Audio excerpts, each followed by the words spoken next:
Thank you very much for coming on a Thursday night. I didn't expect so many of you, so I think, well, I imagine it's here, but I'll take a look. Hopefully you've come to hear something. And the reason I think it's great that so many of you are here is clearly it's an issue that I think in Hook Norton we feel very on the front edge of the changes going on in the housing industry, and possibly on the sort of raw front edge of what's going on with the housing industry and the kind of buildings that are being built. And I want to talk sort of set the scene, if you like, from the way I've seen it, what I do in my work, and projects that I see, and I'm lucky enough to see around the country, and to try and explain why I think self-building is so important, and why I think in this village, for us to try and set a paradigm-shifting project that puts us ahead of just being at the receiving end of developments, I think it's crucial, because you have to understand they are going to build a lot of houses in this country, and I'll go into the numbers a little bit, not in great detail, a little bit during this. They are going to build a lot of houses, and we have been seeing those. We need a lot of houses. We need a lot more households.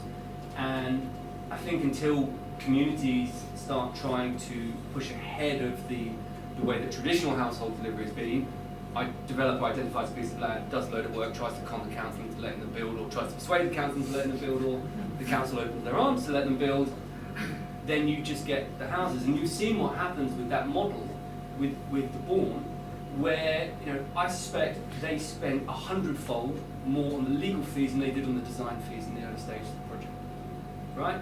So we're all so busy arguing about the yes and no that we forget to say, well, what is it? And then it's just the developer that flops out at the end, which is not doing our country any favours. Wild sweeping generalisations and simplifications. There's a health warning there, so don't sue me. Next, please.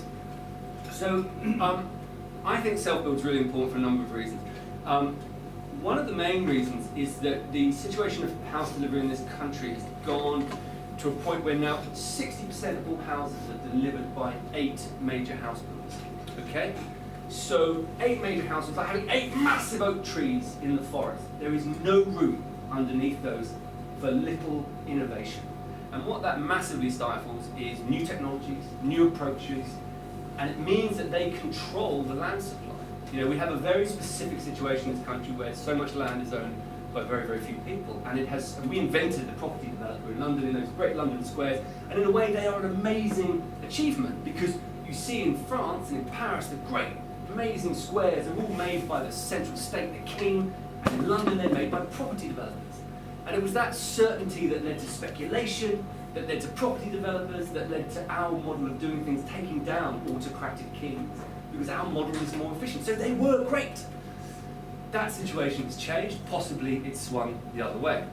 Now the situation we've got is that those 8 house builders, with all of these new houses that we need to deliver every year, are just getting more and more money put towards them to try and deliver. But the problem is they don't want to deliver, because we have a situation where the housing market fluctuates so massively that they don't want to be caught with their trousers down and get their faces chewed off by having so many houses being built. You get a property bubble, you know, the bubble collapses and they're left holding the baby, which is what happened in 2008, and building just stopped. Literally, the taps were turned off, the brick kilns were turned off, it just stops.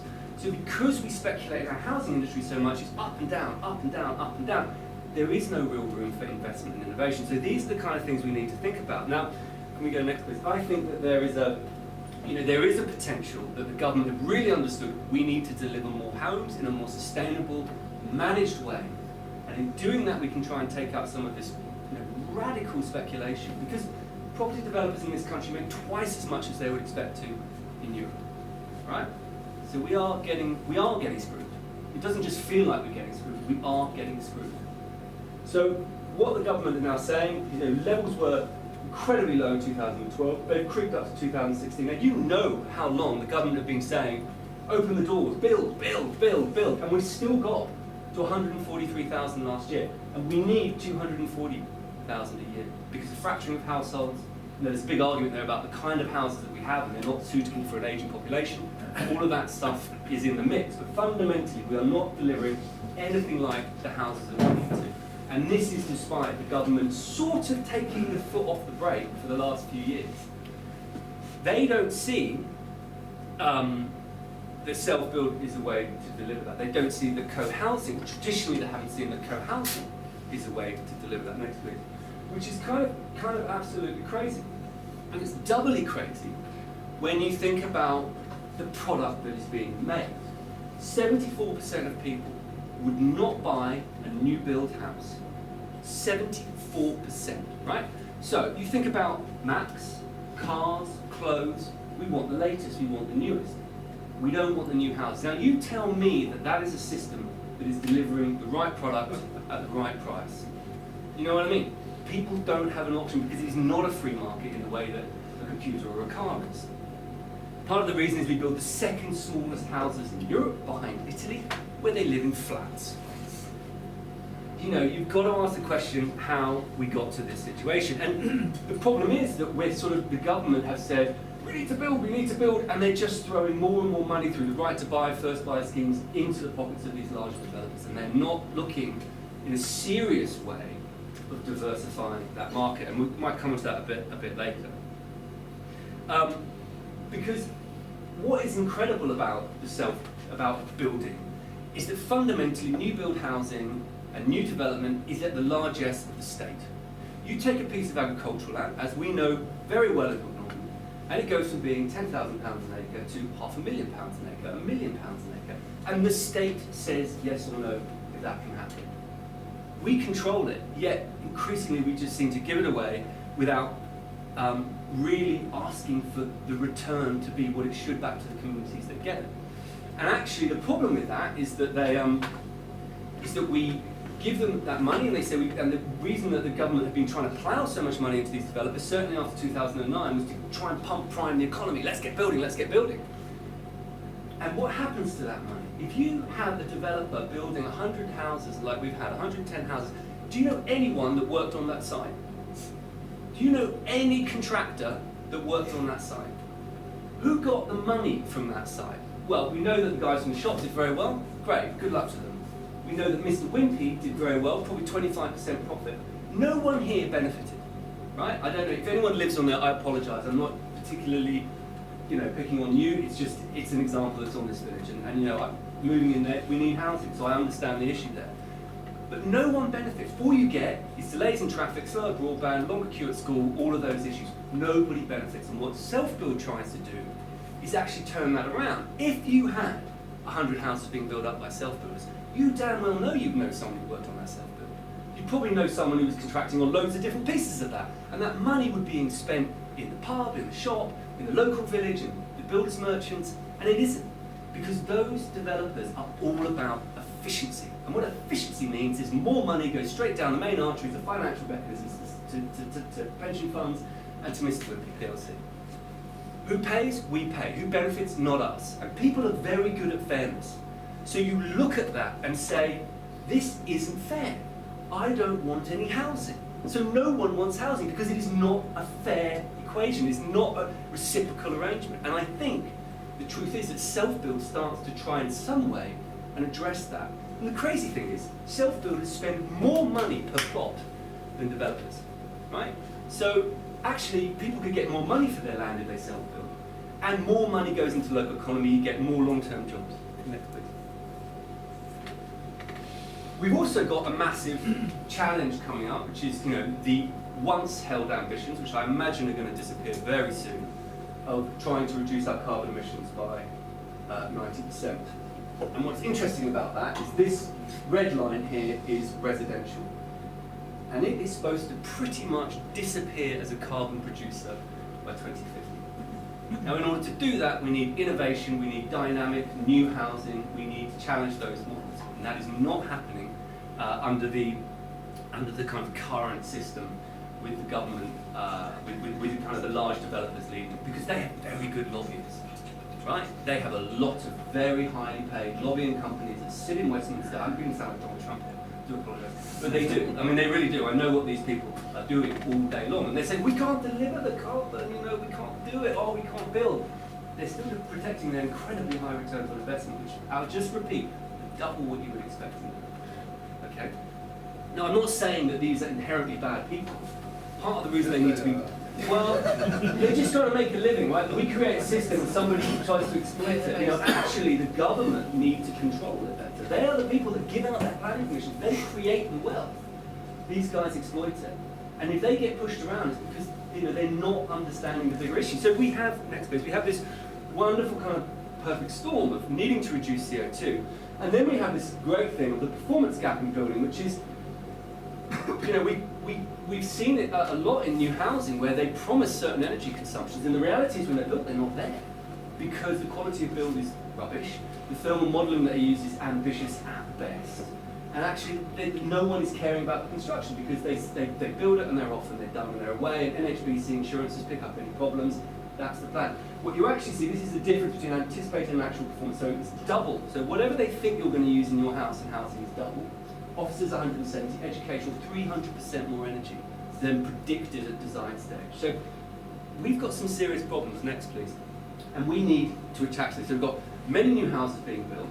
We've got underfunded planning departments because we've ripped the guts out of those. And if you work with a planning department on a day-to-day basis, I feel for these people. They are underfunded, undervalued, and overworked.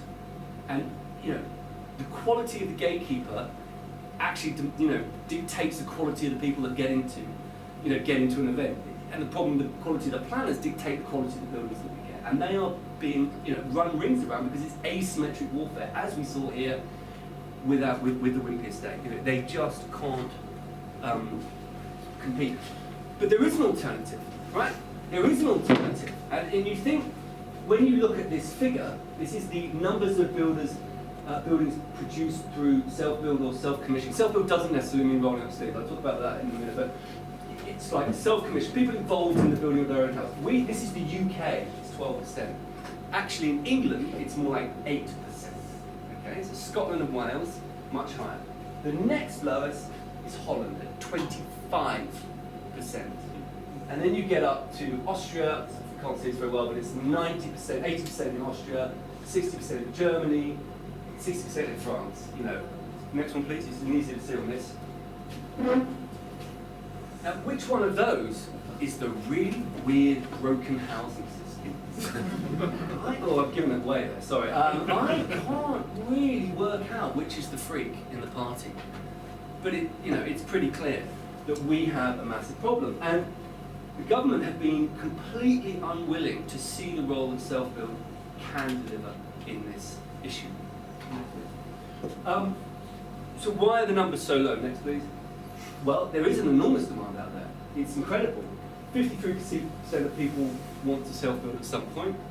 30% want to do it in 5 years. 6 million people are sort of dreaming about it in the next 2 years. 1 million are sort of currently looking, however lazily, for a plot, and 1 in 4 are keen to involve in a self-build group. This is from the National Association of Custom Self-Build, so we should be seeing that next bit. So people want to do it, it's just not the land, because the system has been so geared to this kind of adversarial battle, where like a arms race, where we had this move, and it's been a move that we've all been part of. I mean, we've all been part of this move, that this idea that building in the countryside was a bad thing. And therefore, the walls just got higher and higher and higher, and they got better lawyers, and they made more rules, and off it goes. And so, the whole system has geared itself around stopping development. Actually, the first people that lose out in that are people who are self-building, because they can't afford the entry fee, if you like, to the game, whereas developers can. You know, they are getting their planning permissions through. They are land banking. I mean, this land bank is normally between 300,000 and 600,000 plots. So, you know, there is an issue there, and arguably you understand why they're doing that, because the system is so up and down and so unreliable, because they don't know when they're going to get planning, they don't know if the government are going to change their minds, so they have to keep back plots so that they can be constantly delivering at their amount every year. So it's not just one issue, there's a lot interconnected. But self-build is interesting because it doesn't just have to be rolling up sleeves, doing land ownership, project management, construction. There is self-commissioning, where you just work with project management, construction, ownership. There's group self-build. We'll go into a few more examples of that in a minute. But there's, you know, it's not also just about Kevin's, you know, wonderful, wealthy people wandering around creating these amazing buildings. You know, there are a lot of other more interesting models. The next place, which is really what I want to talk about. which is group self-built. And I've done a lot of work looking at ways in which you can try and get around the housing system. I was very interested when I lived in London about how I could afford to buy a house. And I did a whole series of programs with BBC Three about it, and the only thing that really came together that made any sense was group self-built. It really seems to work. And there are some flipping fantastic examples of group self-build in this country. A tiny, tiny proportion, but there's some great landmarks. This is a place called Ashley Vale in Bristol. Fantastic project. It was an old scaffolding yard, and it was owned by a main large developer. And because the scaffolding yard had an office building, which this is here, so this was all scaffolding stuff, this was the office. The developer bought it, knock it all down, houses, knock them out, off you go. It's actually a very bohemian community, so they were really like, what the hell? This is going to totally ruin our community. You've got like a city farm and massive allotments. It's a great little spot. They went back to the council and said, you have to have some employment on this site. You cannot knock down this office and not replace it with employment. As soon as it was a slightly complicated scene that might threaten their easy development model, the big developers walked away, the community bought it. And they basically got planning with a design guide, and everyone built their own houses with a sheltered community in the middle, and then sort of more flats here, and then these were all completely self-built houses. Next one. This is Lancashire Co-housing project, which took a long time to get away. 2004 it started, and actually finished 2005. Passive 41 zero carbon passive houses built down a river, working together. So people sort of signed into this community, and then pulled money together, borrowed money, and built together and designed together. So they designed these wonderful kind of back alleys, snickets or whatever. This great regional names of these lovely kind of places where conversations happen. Next bit. This is Lilac and Leaves, which is a really interesting project. They got the land off the local council. It's built from straw bale. It's called a mod cell system. And they, next please, they built 20 households here, some socially for rent, and then they put in these lovely kind of wildflower areas and green spaces. They've got shared facilities, they've got a shared house, they've got shared like lawn mowers and drills and all those things you need once in a blue moon. They kind of pull those so you don't end up with loads on the satin cupboards. It's just sort of a wide, you can, once you have this level of sort of co-living, you can really start to make massive economies of saving both carbon and cost. And there's a really good, this brochure, I put this up on purpose because I think if people are interested in this and interested in this in Hook Norton, you need to read this because they've got a very interesting funding model, ownership model, way they can keep the residual growth and value in the community, as well as giving people the chance to make some money out of development. They've really gone into it. There's a big document about that, so that I think should be a really good start point for us to have this conversation should we want to go forward. Next please. This is a really interesting one, which is Older Women's Co-housing Group, which seems a little sexist to me, but it started with a bunch of older ladies in central London, in Islington I think it is, who got together, and over about 8 years they've been doing it. They came together, pooled their money, and have built 25 flats. And you have to be over 50 and you have to be a woman. And they kind of created their own company, their own, next please, I think they've got more in the back please. They've created their own company with its own ownership structure and built these really, interesting houses. These are not standard developer-led housings, and they have designed the environment. They have engaged in that environment. And the amazing thing is when you go to self-built places, the level of engagement, the community that is created is stunning. It is like instant community because people commit to a place. Because the average self-builder moves every 20 years, where the rest of us move every 7 years. So people are going to be there. So you get this kind of level of enmeshing. Next please. And then, the sky's the limit. This is a Baubrucken. This is a self-built co-housing project in central Berlin. It's fantastic what they do in central Berlin. After reunification, a lot of money spent on Berlin, a lot of architects moved to Berlin, there's quite a lot of space in Berlin. When they stopped spending all the money on the reunification projects, all the architects went, oh my God, what are we going to do? And started getting together with friends and people they knew and building these housing blocks. Next please. And they're absolutely stunning. And this is what self-build, the right people, the right ambition can sort of deliver that sort of scale. Now, whether you like the style or not, this is big scale, middle of a city. It is a very powerful thing. Next, please. And we have, just in Bicester, a very, I would say, groundbreaking, pioneering project for the whole of the UK, which is Graven Hill, which is one of the old, I think it was an ammunition storage dump site, just outside Bicester, which is around a lovely wooded hill. Next, please. And that's the site. This is the hill. These are the old buildings as they were. This is an old, sort of lots of strange military brick buildings. Very interesting place. Next, and they are building 1,800 self-built homes in a number of phases over a number of years, with larger blocks, urban scale blocks within that. And we are working. Next, please. On this area here, we've got a site up around here in the very first phase of the kind of public release plots. Next, please.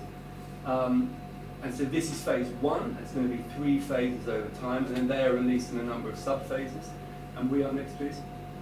And it's a really interesting plan, because they've created a plan, they've had a design guide, and then you buy the plots, they put in the foundations, and then you buy the foundation, that you design the foundation with them, but they put it in. And the great thing about that is, because you then ameliorate cost and risk over 15 groups, 15, 20 people in a phase, if there's a problem with one foundation, it's like insurance. You don't end up sinking 40 grand into the ground, you all end up taking the risk and the benefit. So it's a very interesting model. Next, please.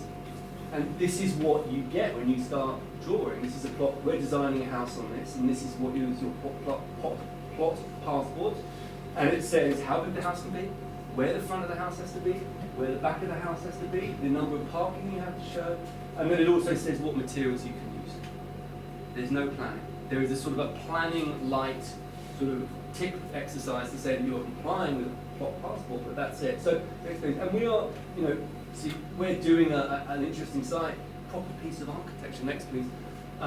Where we sort of started working with the client about how to deliver a very single guy. Next, please.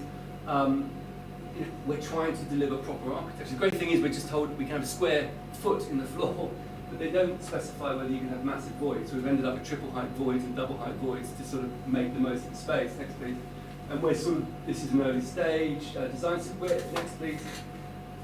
Where this is sort of how it's sort of become, it's now sort of learning from strange brick. Brick was one of the materials we could use, painted brick, normal brick, timber cladding. We didn't really want to use that, we felt it was right setting. And what we love about the plot is that there are these very strange brick. When you go to an MOD like site and they're a weird, or an old airfield, and there are weird shaped buildings, like, what goes on in there?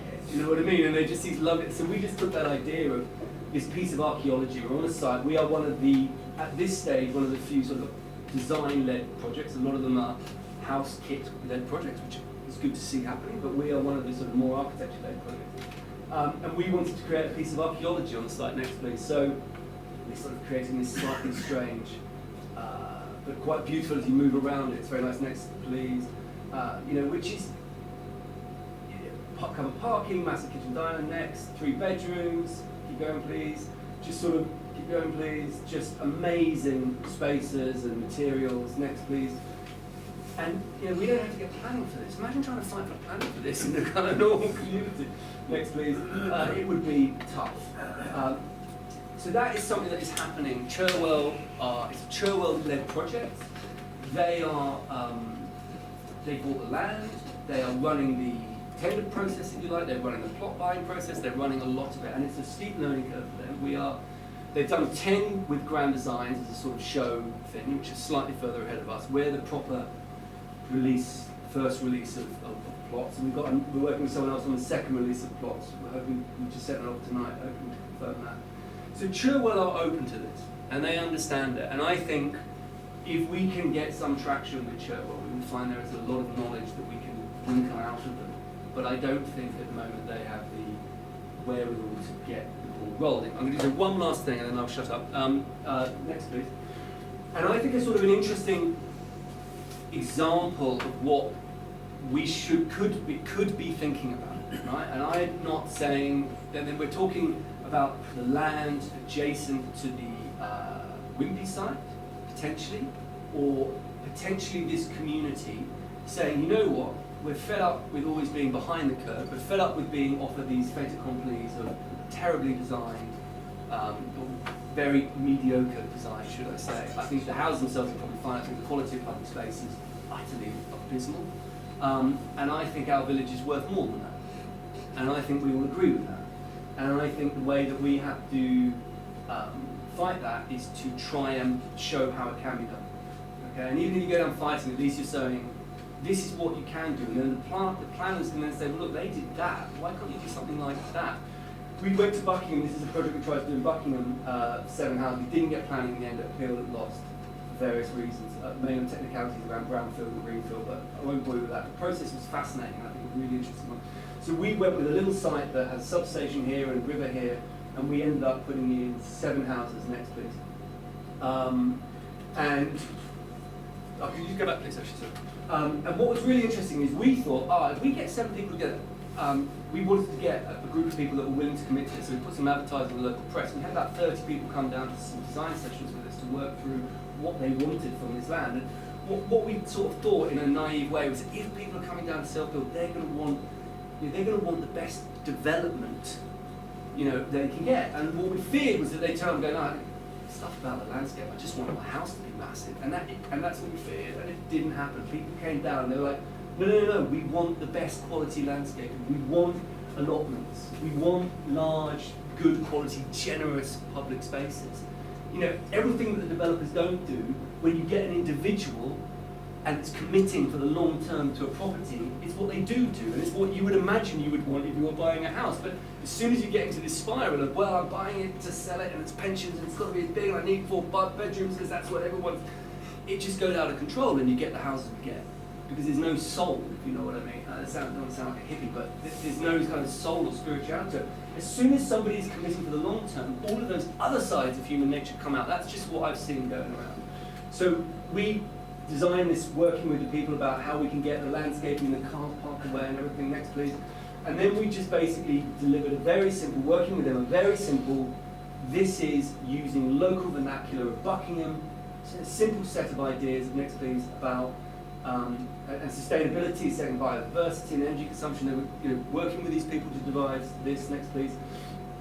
And then just using very simple design guide of, we want to reference in whatever contemporary or traditional way, the local materials, the local ways of doing things, but sorry, in a contemporary way, but not, in ways that sort of challenge the Mickey Mouse pastiche that we get spooned out by developers. Because if you ask me, they've taken a very beautiful thing, like the traditional Cotswold ironstone or, Hook Norton ironstone house, and sort of mashed it in a way that is utterly pretty poor, really, compared to the beauty of the houses, in the middle of the village. And it doesn't have to be like that. If you don't try and mimic it, but you learn from it, it can be a very different thing. Next, please. So, we were just setting up in this stage a very simple set of guidelines to help design and develop an architecture that we felt could be about place, right? About specific place and the people that are going to live there. Because if we carry on with this developer-led housing, which goes, it's the same house, just put some ironstone on the outside of it, the whole bloody country is going to look the same. And I don't want to live there. You know what I mean? I want to live somewhere where there is an archetype, there is a specific kind of architecture to that area. And I think this is a way that you can do it. Next, please. Which is probably great for everybody. Yeah, done. So, I think, so what I'm trying to show is that you need to have design ambition, you need to have public space ambition, because that's really the thing I think that is missing from a lot of developer-led housing, is the quality of the public space. The density, the way they hang together. I mean, if you walk into any of the newer developments around Hook Norton, the density is so different from what you get in the middle of the village. And I think with the right design, you can have dense and space, and you can make that work, but it still feels like the same place. And it doesn't, it doesn't become like a historic heart. It's surrounded by a completely different feeling place. And there's different models of ownership. And I think what I wanted to show by that breadth of it is, who knows who lives in these houses, right? That I don't know who that is, but all I know is that there is an example somewhere that whatever model that we decide as a community we want to create, somebody's done it and we can do it as well. And I think that is a really important message, that we can sort of start to be in control of this process. And I think the sooner we do that, the sooner we can sort of, if you like, build the walls against constantly being dictated what kind of housing we're going to have, and we can try and save the place that we love.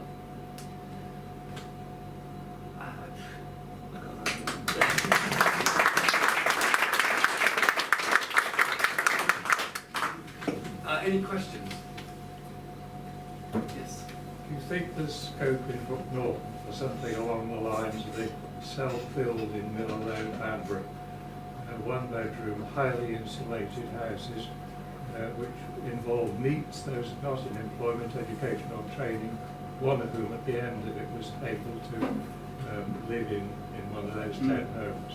Yeah, that was true. That's build, isn't it? Self-build. Yeah, but build. That's the build program, isn't it? Sherwood. It was an area which was set aside about 40 years ago for allotments and never happened. It was about 8 feet deep in brambles, and I think Charwell gave it for about £1. But there was a lot of youngsters, including some young girls, getting trained there at the same time as actually working with the more experienced builders. I think that's what we're going for in a number of ways. It's an amazing model. I mean, I think anything is possible, and I think there's a lot of need in this village. I think there's need about right sizing, which is I think a far more humane way of talking about downsizing. To say that you've got a lot of older people in larger houses because there's nowhere else to move of quality. You know, the smaller houses that are really highly insulated. There's some beautiful schemes being done for sort of right-sizing later life living, which is like, I want to live there. Do you know what I mean? And that has to be the kind of house we want to get some of the people who are very valuable members of the community out of these larger houses, where, you know, frankly, some younger families could probably make more use of the space, and into appropriate, really good quality housing in an amazing surrounding. You know, that's like that older women cooperative. I mean, it's an amazing thing. They've just got together and gone, right, we're going to take control of our destiny. And I think it's all on the cards. It just needs community, I think, vision and ambition. Two things. When you put the picture up, excuse me, of Graven Hill, it immediately reminded me of Ebenezer Howard's Garden Village project. So I wondered if you had any of that in your head at all about workspaces and open spaces as well as just houses. Secondly, what you haven't touched on, Charlie, at all, and what's always interested me is land. What puts housing out of reach of nearly everybody is the price of land. Because we've got this crazy system in this country of private land ownership. We should be capitalising on the value of land by introducing land value tax. That would bring down the price of land, make it much more accessible to many, because these schemes are wonderful, but they're not really for people who ain't got much money, are they? But if we could bring well, there are some, I appreciate, but if we could only bring the price of land down. Well, no, there are ways. There are things called exception sites. Right? So there are sites that would not be considered for sale or development in any other way than for a specific use. And my understanding of that is that if you went as a community land trust with a very clearly defined set of ambitions to, maybe meet the kind of people that everyone here was mentioning, maybe you're talking about supported right-sizing, older living, you can then get that land release that would never be considered for building. So you don't have to go after the developer land that's already got options on. You can probably find most of the land around the piece optional. But there will be bits that aren't, that they'll think, oh, you'll never get that. But if you go in and you can start this conversation, there are exception sites and ways you can try and make that work. And we can't solve the wider land ownership model, which is screwed, right? I accept that. But I think you can demonstrate other ways of doing it. Is it worth talking, Johnny, about community land trusts and the way in which the land can be held in trust in the community? You can do that. That's one of the models within a community land trust, is you can kind of separate the value attached to the land and buildings. So you can kind of say, okay, the land, particularly in those type of examples where it might be given to the community, is held in trust to the community. And then people are buying the property, are buying the bricks and mortar. And at the end of the time, if they don't want to sell it on, what they are selling on is the bricks and mortar, and the land is held in trust to the community. So I think that's a particularly interesting model and approach for an area like Norton, where, as you said, land value itself can be prohibitive otherwise, for people who houses models, whichever end of the spectrum it might be. I also suspect that if there was a community land trust or an ambition set up in the village and you approach landowners around the area, you might find there are amazingly right-minded people that will understand that we just had 180 houses. We ain't having houses necessarily, this is a way of getting some money. And the point is that the self-build, the average land plot value is still something like 40, 50,000. I mean, it's a lot on one level, but on the other level, it's not.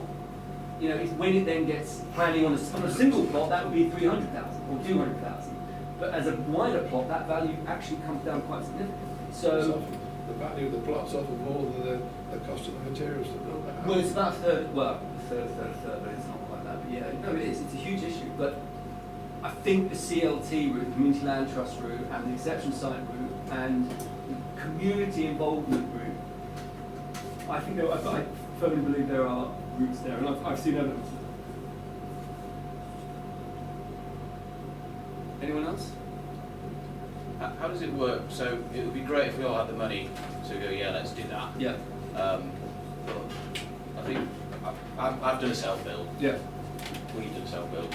Difficult part of it is the finance, getting the money together. So if you've got a place to sell, get the proceeds from that, pump it into the next build, that's great. But A, where do people live whilst the builds are going on, if they've gone that route? And B, where do they get the money? Is there a lender out there that would be keen to lend on something like that, or is that difficult?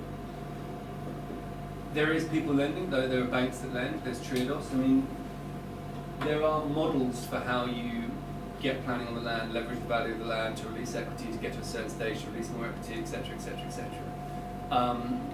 And people do it. So, I certainly think if you're looking down the more sort of, and I think what I imagine, certainly this first piece of land that seems to be a potential, however distant, and maybe we should talk about that a bit more, is that if you are going for affordable young people housing or later life sort of right size of housing, I think there are ways in which you can fund that, but people do it, right? So I haven't read that book, but there's a whole thing in there about how you do it and how they funded it. And really interesting things about the models of land of ownership, which I think is crucial, because you don't want to do it and then someone gets all the money and they flog it and then it's like, well, what happened to that lot? it keeps it within trust within the community. So look, I mean, there's a lot of different ways that people have managed that, and I think there are routes to do it. I think because what our sense is, I think, where this all came from is when we went out and asked the community what we think that low carbon Hook Norton should be thinking about in the future. Overwhelmingly, people came back and said, you should do something about housing. Right? So this came from the village saying, we think you should do something about housing. And that's where this is sort of starting from. And there is the potential of a small plot of land, which is 6, 7 houses, if that, maybe 8 if they're kind of really little, beautiful little houses on the back of the Wimpy land. And we have been trying to talk to Cherwell, and Cherwell have been saying they're trying to talk to Wimpy to try and make something happen. And Cherwell, I think, are a little underfunded and a little overstretched, as are all local authorities. And so we've decided to go, right, let's cut them out of the equation. Let's start talking to Wimpy. And so we are embarking on that conversation. And it's, I think, a real opportunity for the group, Low Carbon Hook Norton, or Hook Norton Low Carbon, I get confused what we're calling that, Hook Norton Low Carbon, and the wider community to do something which starts to set out a plan for delivering in a different way, on whatever small scale. And I think what we're looking for is to gauge whether people are interested as a community, that's something we should do, and then to follow that up with trying to find out, well, what should it be? And I think that's kind of where we're at, isn't it, Tim? Yeah. I think one thing with Cherwell now, that might flow through with them, is actually, they're interested in this idea as well. So we might be able to approach from both sides of Cherwell saying, well, we haven't got the bandwidth to do something with that, but here's a group idea. You can get things to the table, make things happen. And when it comes to their financing things, we're fortunate in that we've got a sort of pot of money to start things off. It wouldn't be enough to be able to do the whole process, but actually there's enough in the pot where we can show we've delivered things credibly, and then do something as a community, and you can sort of raise, whether it's through community share offers or some other routes, actually raise the finance to make it happen, again, as a group. And that would be my answer to you in terms of how can we do this effectively as a community. But actually, if several people are doing it, there's a group of people doing it, there's a credible organisation behind it, then you actually find does come into it. Because there are people that want to lend where they're getting a relatively low return, they're getting kind of a social impact out of it as well. But also that first sort of 20, 30, 40,000 is the hardest, because you're starting with nothing, and then at least at the end of that you've got a load of pieces of paper and some value, and then people start to lend on that. So it's that, and I think we are in quite a good position as a community to do that. And I think we're in a position where, you were at the parish council. Where's Frank? Frank was at the parish council. I don't want to. I'm paraphrasing now, I think, but the parish council, I think, are exhausted by the situation with constant applications for new land, just absolutely exhausted, and can't deal with it. Do you know what I mean? And so therefore, we're slightly exposed. And I think the problem is, if we constantly try and fight, I think you're going to lose that battle. I think we need to reframe the conversation, and I think at least if we're starting these conversations in the council, we at least we're doing something positive on the back of it, rather than just constantly being victims of this, which is how I have certainly felt, and I'm sure how a lot of us feel. So I think it is about time we try and reframe it, start with a small thing and see where it goes. Yeah, something like pointing an example in the village to kind of say, here, you've got two bits, and particularly, there could be two plots that are right next door to each other. Here's a contrast of what can be done. So are people interested in sort of this happening in Hook Norton? I mean, is that something that people sort of believe in or feel is credible? Or? Yes. Yeah? Yeah. Okay. So I think we, I suppose what we're looking for is, what are we looking for, Tim? I'm looking for another beer. That's a good example of the number of people that are turning up on a Thursday evening in March is then a good thing to be able to feed back to the conversations we're having with Sherwell and with Taylor Wimpey about the people are interested in this. There are questions, haven't answered all the questions, but people want to make this happen in the community. There's not just a few people that are saying this is something they want to see. It's actually a community saying, yeah, we're interested in this. Giving that kind of feedback. Specific ideas around people that would be wanting to be involved in the project, I think is really good. At the moment, I'd say the things I've heard the most about, interesting enough, is actually at the end you're talking about, the right sizing. I've heard more around that side than I have at the kind of affordable housing, at the kind of the starter homes side of things. So that, but again, giving that feedback with concrete examples of if this was something that was available, I would be interested, and getting in contact with us. That would help actually. Probably moving now into the generalities. If the community is producing homes like this, I'd be interested. Send a note to the info at Hook Norton one to say, I'd be genuinely interested in these type of things if they're available in the community. That would probably be really concrete next step. I mean, I think we need to send a kind of a request out to the community of people that are interested. I think we need to get some kind of bite from Taylor Wimpey that they will in some way come to the party, because we need access across their land, which we'll see how that goes. And to get some kind of level of, I think we can roughly rely on Cherwell to say that I think if we can get it moving and we can get Wimpey to say yes, they'll come to the party. I think once we have any level of bite on those two issues or any traction on those two issues, then I think the first thing we do is go out to the community, because I know people are very concerned and have a lot of interest and knowledge about where these things fail, where these affordable housing. People, you go, this is affordable housing in the village, and then people who don't live in the village move in. I mean, I can understand. I'm sure there's a process. It's absolutely right and justified, and I wouldn't question that. But it does feel a bit. It goes back to the fairness thing that we all go, is that fair? I mean, even like the perception of it, where the reality is or isn't. And I think we want people to buy into that. So that if we push forward with this, a lot of people in the village said this is a good thing. We want these houses because this embodies a kind of a way forward for us, and I think that's really important. This new land, is it on a floodplain? I know the board has caused some problems with flooding. I believe so. The other side of it, but you generally agree with that. Jem hasn't said it. Paul hasn't said it. So I suspect it's actually not the bit that floods. Wimpey were trying to make it the bit that flooded. And that was their deal. It was like, oh yeah, we'll give you a road, but then we'll put a massive pond on your land. It's like, not our land, the land. Yeah. And then it was like, well, what, we get like a boathouse. And you get a levelling pond, which didn't seem very fair. So, so no, I don't believe so.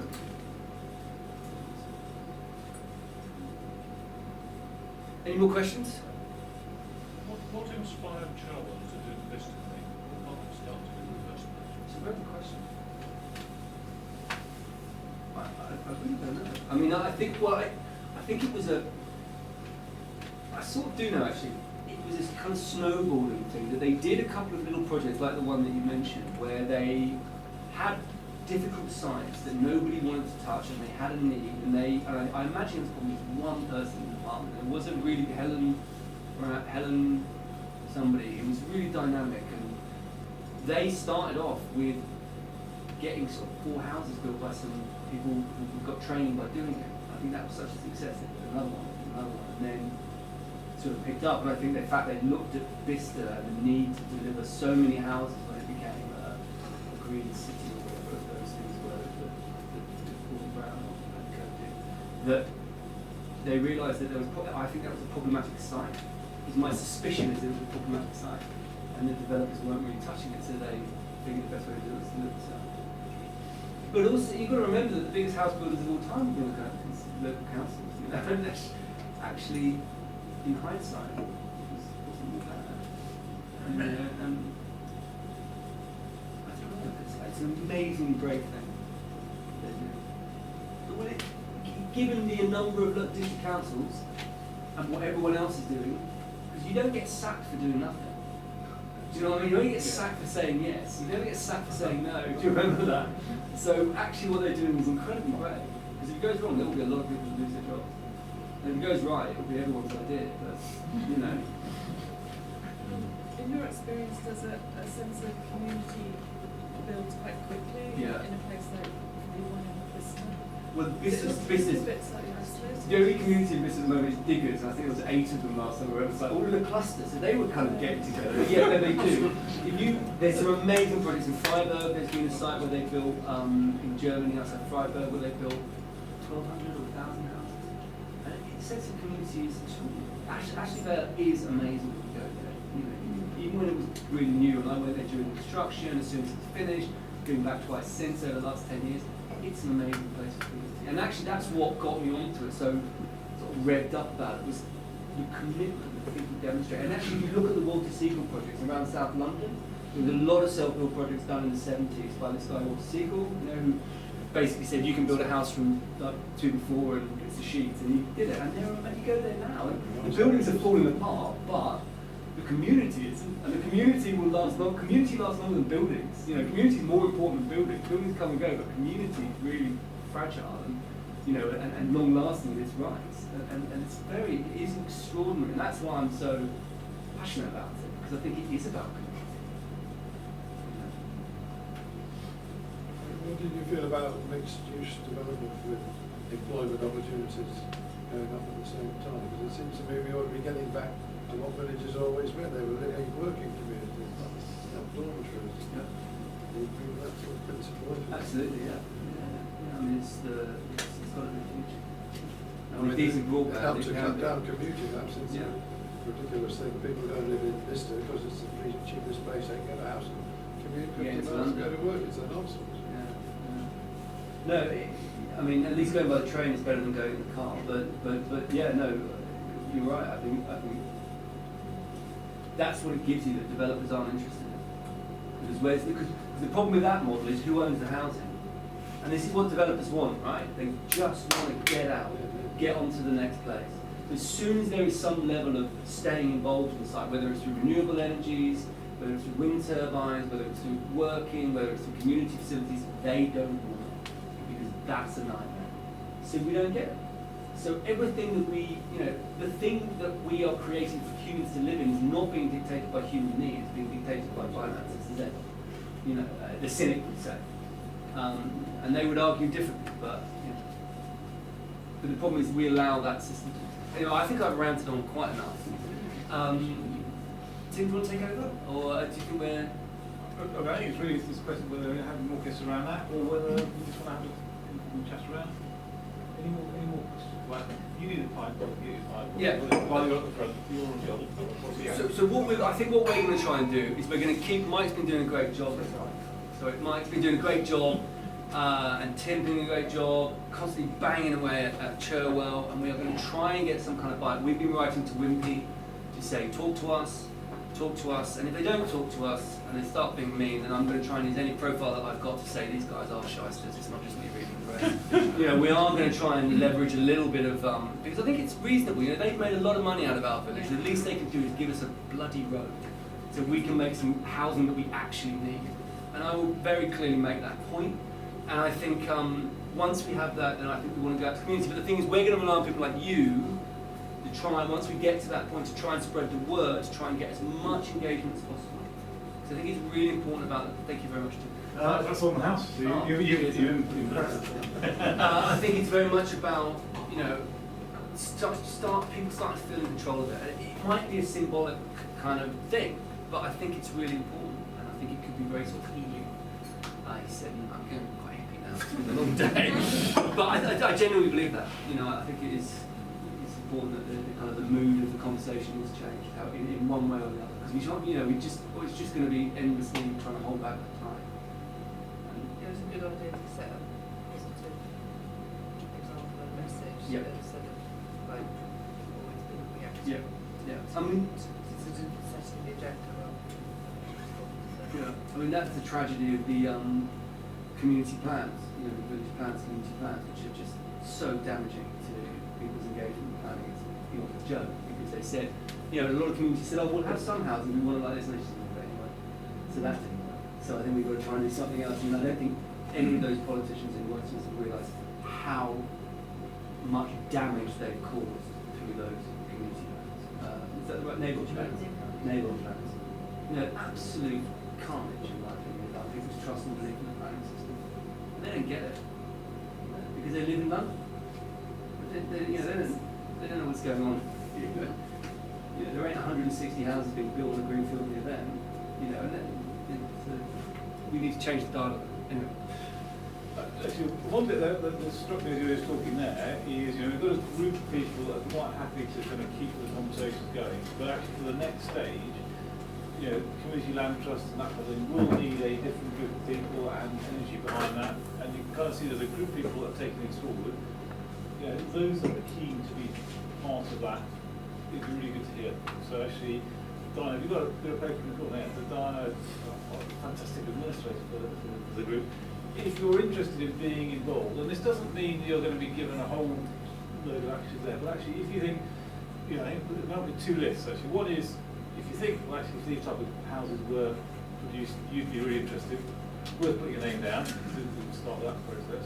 But then the other part of it is, if you think, okay, once this starts moving, we've got people, we have people involved, you want to be part of that process, it's good to do that now. Because it will be, you know, and the more we can share it out, the more we can show that it is the community taking it forward, not just a small group of people, the more power that we've got behind that. Everyone I've met who's done it said it's the most amazing experience, because you understand, you learn about politics, you learn about finance, you learn about planning, you learn about building. It is an enormously enriching thing to do. So, you know, I think, yes, it's work, but I think it's a really valuable life experience. And I met the Lilac guys when they were in construction, and you know, they become experts. You know, so fired up and passionate about it. You know, and I think so. Yes, it's like, oh, it's more work, but also look, if you've got some time, it's an incredibly enriching thing to do. And the other thing to say, as a community, we're very fortunate in having the financial resources as a starting point, and we've got money in the bank for doing stuff around those gardens. So it's not a case of the first thing you have to do is to kind of go around and practice the tips to make things happen. You get momentum behind with what we've got in terms of resources, and then that will let us know. So it's more about getting to a group of people who will make this happen. And importantly, if there's anyone that isn't here tonight, because there's a lot of people that aren't here tonight in the village, you know, if you're down the pub, have a chat, please. You know, that's partly what this is about, is for you to then take this message. And just those little conversations is, you know, what community does best is what we need community to do now.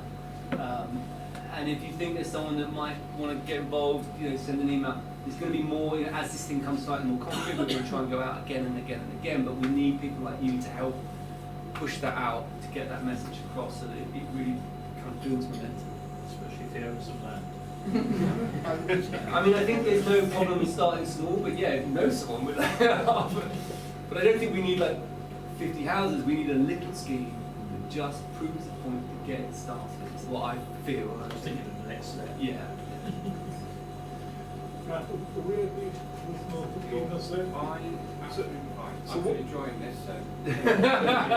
So what I suggest now is rather than kind of trying to do these sort of right at the front there, have a discussion, and if you want to kind of just let us sit around the table, if you want to get a second drink, then please do by all behind the bar, and then have a chat, and if you want, we'll make sure we're around here, so any questions, we're here. But Thank you, what I Charlie. would like to say is thank you, Charlie.